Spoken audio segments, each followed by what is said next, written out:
No dia 12 de agosto de 2026, o Sol vai desaparecer do céu em pleno meio-dia. Não por causa de uma profecia, não por causa de um erro humano, mas por um alinhamento perfeito entre Sol, Lua e Terra que cria um eclipse solar total raro, cruzando Groenlândia, Islândia e o norte da Espanha e de Portugal. Em uma frase, o que torna esse eclipse diferente é simples e inquietante. Ele acontece justamente quando a nossa civilização nunca dependeu tanto de sistemas invisíveis para funcionar. E o problema é que, e se algo dar errado, quase ninguém percebe na hora. O eclipse não causa o caos. Ele revela o quão frágil é o mundo que a gente construiu. A civilização moderna não quebra com explosões cinematográficas. Ela começa a quebrar com atrasos silenciosos. Enquanto milhões de pessoas se preparam para olhar para o céu, redes elétricas, satélites, sistemas de navegação,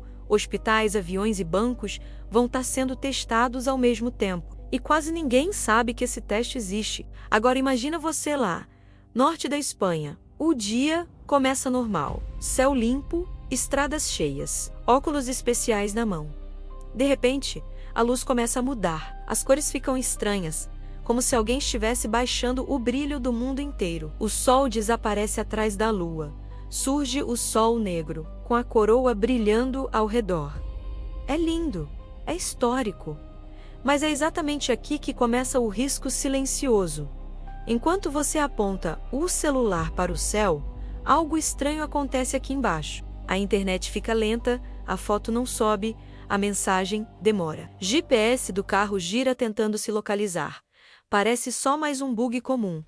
Mas pensa comigo, quantos aparelhos estão tentando se conectar ao mesmo tempo, no mesmo lugar, usando as mesmas antenas, os mesmos satélites, os mesmos servidores? Em eclipses recentes, regiões inteiras já tiveram falhas temporárias só pela concentração absurda de pessoas. Sem apagão, sem aviso, só lentidão. E lentidão é perigosa, porque lentidão gera dúvida, dúvida gera boato, e boato é combustível de pânico. Agora olha para as estradas. Quilômetros de carros tentando alcançar a faixa de totalidade. Aquela linha estreita onde o eclipse é completo. É como despejar um estádio inteiro em uma rodovia rural. Qualquer acidente pequeno trava tudo. Qualquer carro quebrado, qualquer motorista distraído, qualquer parada em lugar errado, vira efeito dominó. E existe um relógio invisível pressionando cada decisão. Se você chegar atrasado, perdeu o único eclipse total da sua vida. Pressa gera erro. Erro gera efeito dominó. Se você observar o eclipse de cima, em um mapa, a cena muda completamente. Uma faixa estreita de sombra corta o planeta como um bisturi, Groenlândia, Islândia, Atlântico, norte da Espanha, norte de Portugal. Essa linha não é apenas bonita, ela define onde milhões de pessoas vão se concentrar ao mesmo tempo, usando tudo no limite. Estradas, serviços locais e essa teia invisível que liga energia, comunicação e navegação. Agora sobrepõe esse mapa ao da infraestrutura, linhas de transmissão, subestações, rotas aéreas, cabos de comunicação, data centers. De repente, a sombra deixa de ser só um espetáculo e começa a revelar pontos de fragilidade. É assim que agências de energia, aviação e clima espacial enxergam esse dia. Não como um show, mas como um momento em que tudo precisa funcionar sem erro. Lembrando, tudo isso em plena fase mais agitada do Sol. Agora vem o detalhe, que pouca gente sabe. O GPS manda mais no seu dia do que você imagina. Pensa em quantas coisas, hoje, dependem de um simples ponto piscando num mapa digital. Do avião cruzando o oceano, ao navio chegando num porto, até o trator alinhando fileiras de plantação. Todos confiam em sistemas de posicionamento por satélite. Quando o Sol fica mais ativo, rajadas de partículas bagunçam a ionosfera, a camada da atmosfera que ajuda a guiar sinais de radionavegação. Já houve tempestades que derrubaram comunicações de rádio e atrapalharam navegação em grandes áreas do planeta. O GPS, na prática, é o relógio do mundo. É ele que mantém redes elétricas em sincronia, transações bancárias na ordem certa e servidores concordando sobre o que aconteceu primeiro. Quando esse relógio oscila, muitos sistemas fazem a única coisa segura: desaceleram ou entram em modo de proteção. Eles não quebram, eles param. Agora volta para o pedágio. Você chega em uma praça lotada. O cartão não passa na primeira tentativa. O aplicativo do banco gira e não confirma o pagamento. O dinheiro está lá, mas a resposta não vem. Atrás de você, buzinas começam a tocar. Gente grita, motoristas ficam impacientes. Não é um colapso financeiro. É a sensação de que o sistema não está mais sob controle. Em um mundo acostumado a tudo funcionar em tempo real, alguns minutos de atraso já são suficientes para virar combustível de pânico. Durante o eclipse, a sombra da Lua ainda modifica temporariamente como a luz chega à atmosfera, mudando por instantes o comportamento de certas camadas ionosféricas. Para físicos, isso é fascinante. Para pilotos, navios e sistemas que dependem de precisão extrema, é mais um motivo para atenção redobrada em períodos de maior atividade solar. Voos já foram desviados de rotas mais expostas, não por medo, mas por procedimento. O mais curioso é que, para a maioria das pessoas, o GPS é tão invisível quanto o ar. Quase ninguém lembra que esses sinais vêm de satélites a milhares de quilômetros, cruzando camadas agitadas da atmosfera com potência mínima. Quando uma tempestade solar acerta a Terra, esses sinais podem ficar distorcidos, atrasados ou sumir por alguns minutos. No celular, você reclama do mapa travado, em pleno voo. É a diferença entre confiar cegamente no sistema e ter que conferir tudo duas vezes.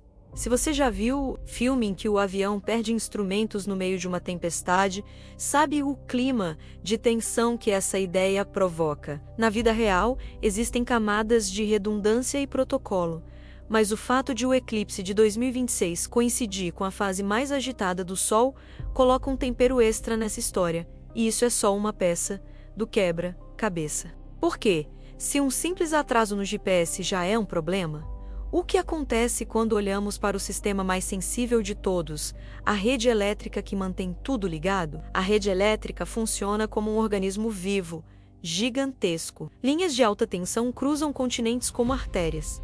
Cabos menores levam energia para casas, hospitais e data centers.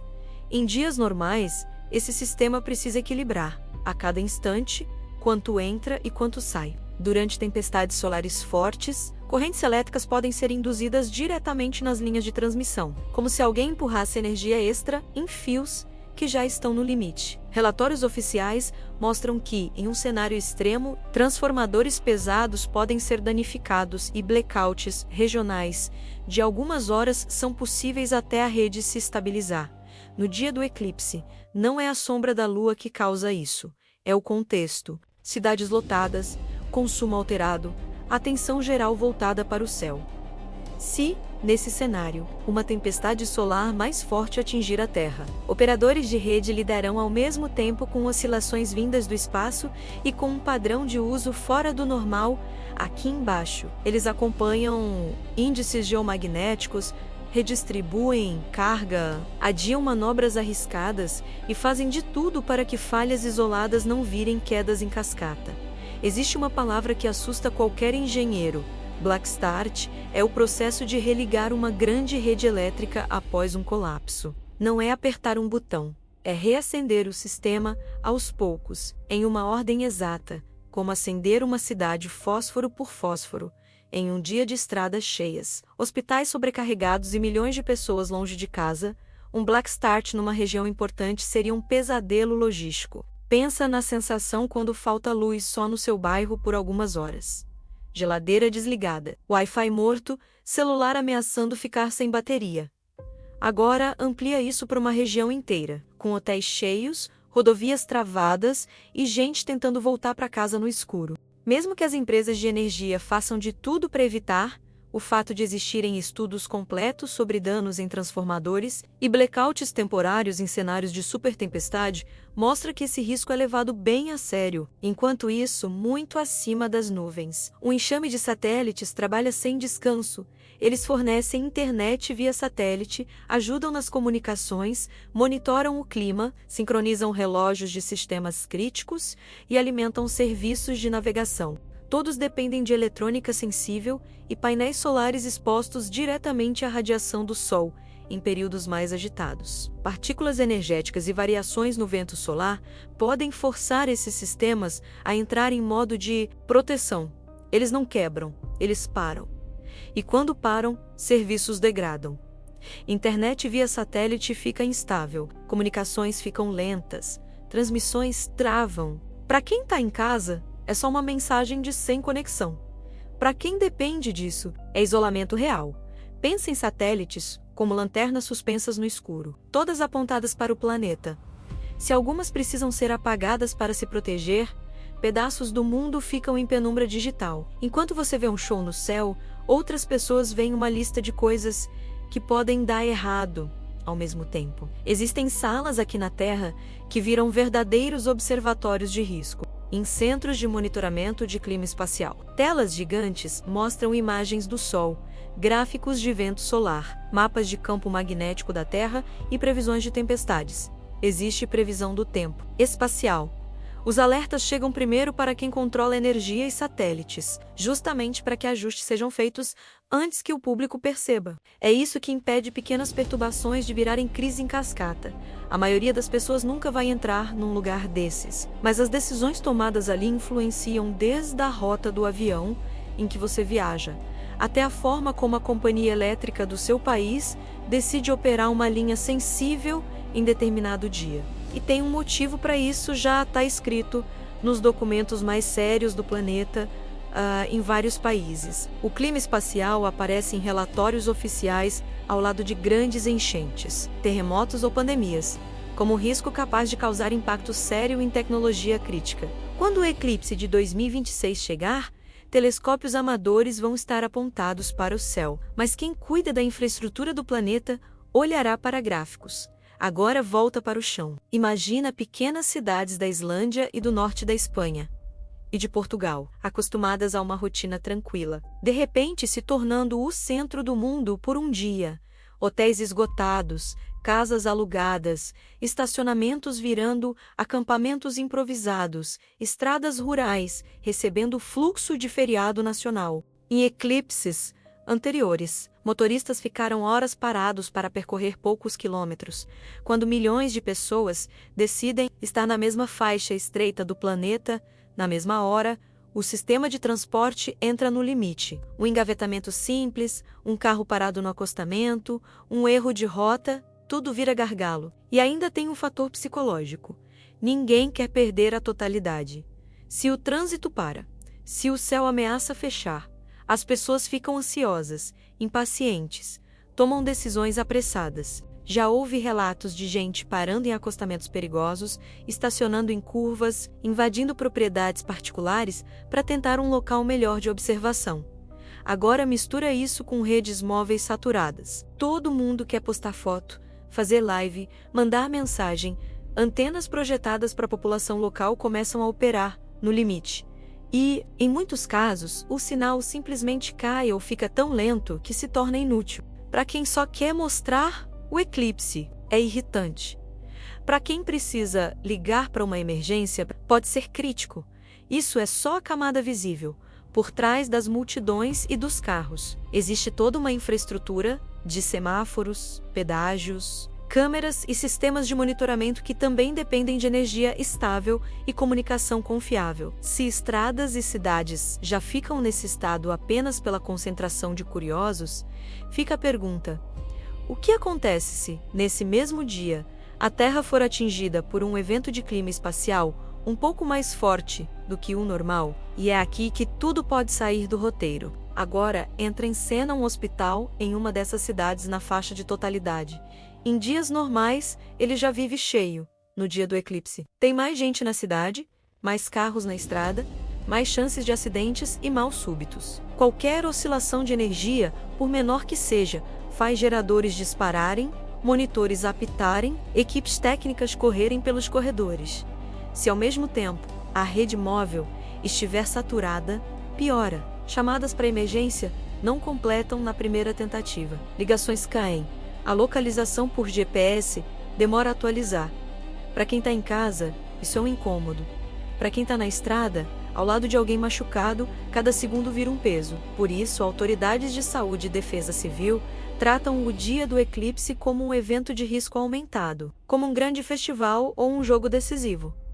Para você que pensa em ver o eclipse ao vivo, a lição prática é simples. Planejar onde ficar, como chegar e o que fazer em caso de emergência faz diferença.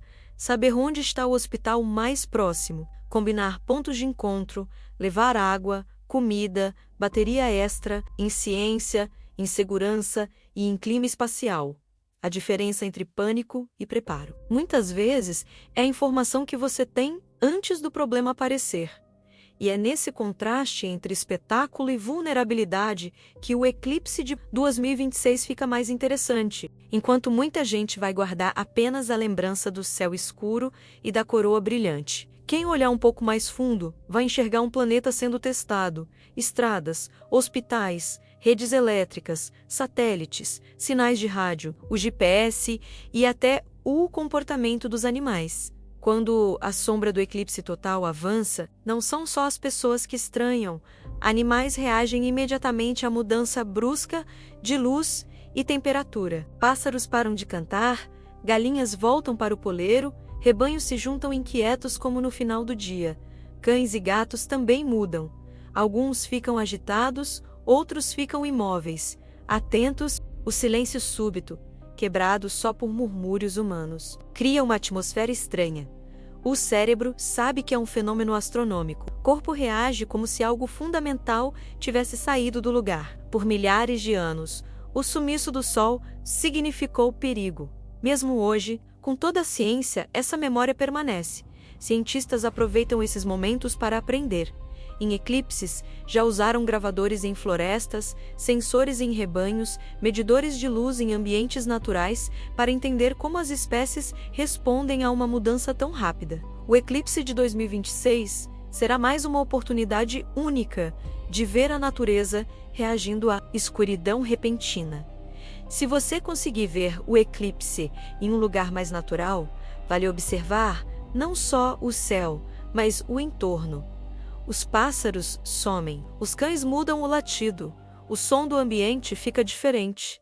Enquanto os animais seguem o instinto, a gente lida com algo a mais, a consciência de que a nossa sobrevivência hoje está presa a uma infraestrutura elétrica e digital que pode ser afetada pelo mesmo sol que está se escondendo por alguns minutos. E se, em vez de só alguns minutos de estranheza, essa sensação se prolongasse por horas, com falhas de energia, sem internet, sem GPS? É nessa mistura de instinto, ciência e tecnologia que o eclipse de 2026 deixa de ser só um espetáculo bonito e vira um aviso. Quando o céu escurece em pleno dia, o corpo não passa indiferente.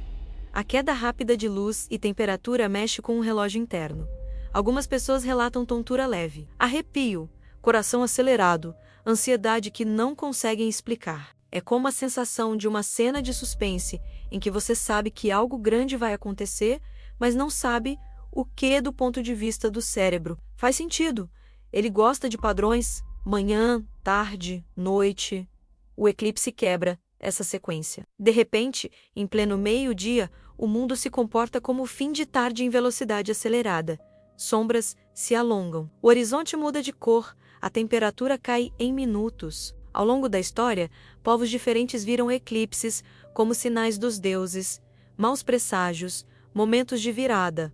Hoje, a explicação racional está nas nossas mãos, mas a resposta emocional continua a mesma. Se você for ver o eclipse de 2026, é normal sentir esse misto de medo, fascínio e estranhamento. É como sair de um filme muito envolvente, com a diferença de que a sala de cinema é o próprio planeta. Agora junta tudo. Imagina se, justamente nesse dia, o cenário de treino resolve virar teste real. Multidões, tecnologia no limite, sol em alta atividade, um planeta inteiro, olhando para o céu. O objetivo não é dizer que tudo vai dar errado, é mostrar por que esse dia está no radar de quem protege a infraestrutura do mundo. Porque sistemas complexos não costumam falhar com barulho, eles falham em silêncio. E no fim, não é a escuridão que nos ameaça, é o atraso. Quando o eclipse de 2026 passar, muita gente vai lembrar apenas da beleza, Mas quem entende os bastidores vai lembrar de outra coisa, do quanto dependemos de coisas que não vemos. Agora, eu te pergunto, se algo assim testasse nossos sistemas hoje, você estaria preparado ou descobriria tudo no improviso? Você viajaria para a faixa de totalidade mesmo sabendo desses riscos? Ou preferiria observar de longe? Escreve nos comentários o que mais te inquietou: a dependência do GPS, das redes elétricas, dos satélites, ou o simples fato de o Sol desaparecer no meio do dia. Se esse vídeo abriu sua mente, curta, se inscreva no canal e ative as notificações. Aqui a gente olha para o céu, mas sem esquecer o que acontece aqui embaixo. E se 2026 já parece tenso, o próximo passo é inevitável. Assista agora ao vídeo sobre por que o eclipse solar de 2027 é muito mais perigoso do que você pensa. Lá a gente aprofunda o maior eclipse do século, fala dos riscos reais para sua visão, dos erros que quase ninguém comenta e de como transformar esse fenômeno em uma experiência segura e inesquecível. O eclipse de 2026 é o ensaio, o de 2027 é o grande teste.